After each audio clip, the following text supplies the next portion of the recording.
දිකට දාලා හැම උදේම එනවා. පාට පාට මල් වැටිච්ච සාරිය අදිනවා. පොත් මිටියයි කුඩේ අතේ නෑ වරදින්නේ.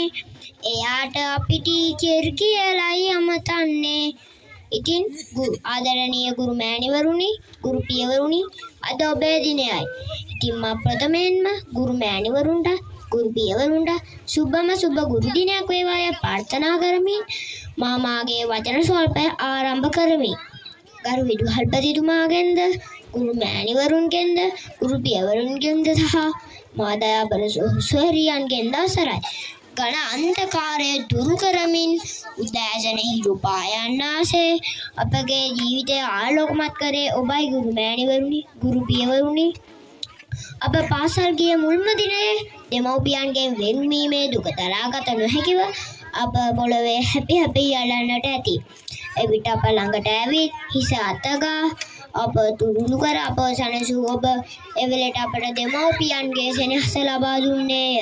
මේ පුංචි අතින් අල්ලාගෙන අයන්න ආයන්න කියා දුන් ඔබ අපගේ ජීවිතය නැමැති නෞකාවේ නියමුවාවේ.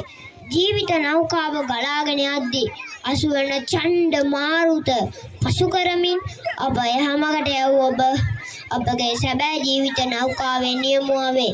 එදා එටිල මුට්ට ජාතකේ ඒ පුංචි කුමාරයා තලහුරක් සොරකම් කරපු අවස්ථාවේදී ඔහුගේ ගුරුතුමා ඔහුට දඩුවම් දුන්නේ නැතහොත් එදා බිහි වෙන්නේ රජෙකු නොවේ, සොරෙක්. මේ මුළු ලෝකෙම රජුන් තනන්නේ ඔබයි මා දයාබර ගුරු මෑණිවරුනි, ගුරු පියවරුනි. රජුන් තනන ඔබ අපට දෙවිවරුන් වැනිය. අප සදාකාලික ඔබට ණය ගැති.